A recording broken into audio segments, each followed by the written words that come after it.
today. It's just you and I. Oh, exciting. Oh, that's good. It's good to have you here. So Thanks, I see Jeff. you wrote a problem for me on the board. I did. It says, find the value of c that makes f of x continuous. Is this like a little challenge for me here? Absolutely, Okay, Mr. Haas. It's been a long day, so I'll see if I can do this.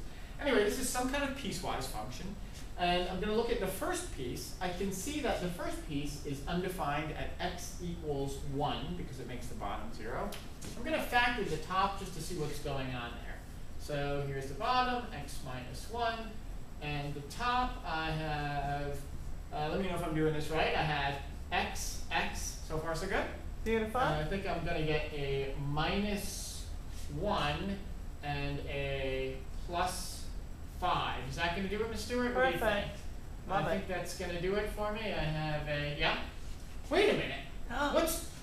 What do I have here? I have the same factor on the bottom as I do on the top. So in fact, at x equals 1, I have some kind of discontinuity. It makes the bottom 0, but I see that it is a removable discontinuity. It is. Did I spell that right? You did. Yeah, thanks. Removable. Okay, so I have removable discontinuity at x equals 1. So really, I know that this function really looks like a line. It's really this line right here, x plus 5, except it has a hole in it at x equals 1. So the question is, what value, what point could I plug in to fill this hole? Really, that's what you're asking, right? What is the constant? What number could I fill in at x equals 1 that will fill that hole? Well, I mean, that's pretty easy to do. I know what the line looks like, and I want to know the y value that fills in the hole when x equals 1. Well, I'm just going to take 1 and stick it in to my function that I have after I remove the discontinuity. And I think I can do this in my head. 1 plus 5, I get a y value of 6. So I know if this constant is 6, that should fill that hole. And I can kind of roughly sketch what I have here. I have this line, x plus 5. I would start at 5. 1, 2, 3, 4, 5. It has a slope of 1. Looks roughly like this. But there's a hole in it at 1. Here's x equals 1. But if I plot, here's the second part. If I plot the y value of 6 at the x value of 1, 1, 6. Look at there that. it is right there. You filled in the hole.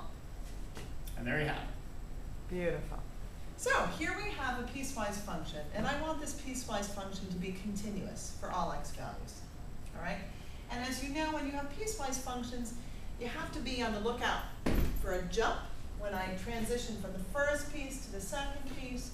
And you also have to look inside each piece to make sure that there's no discontinuities there. So let's address the jump situation first. I have to figure out, I have to fill this value in so that I know when to transition from this piece to this piece so that I have no jump.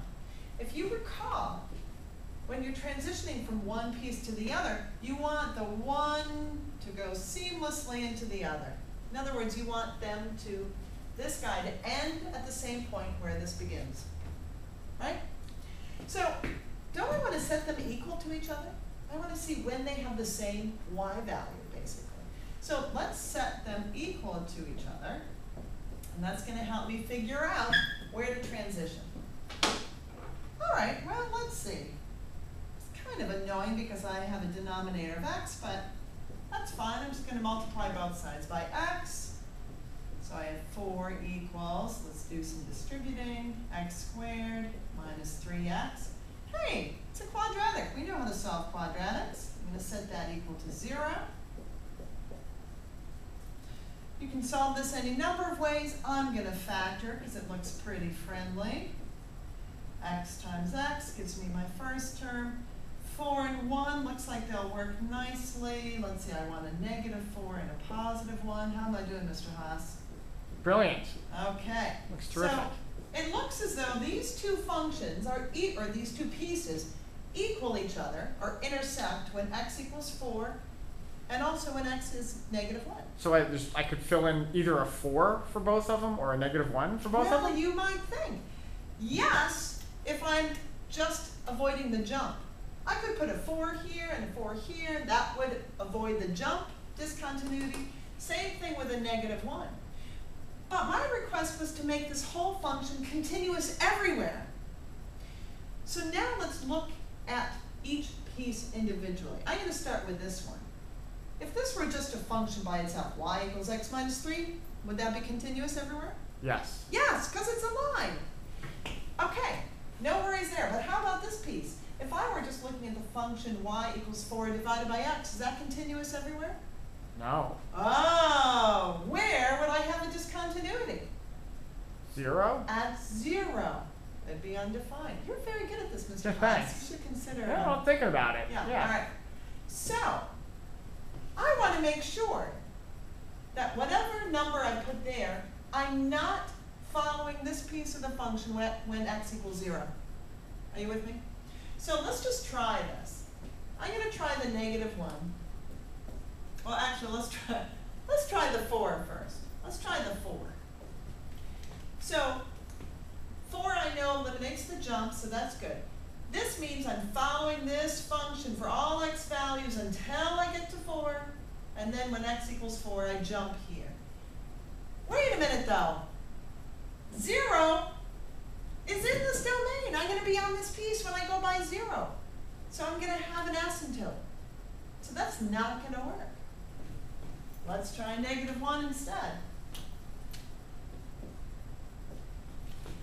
Okay, I know -1 works for the jump.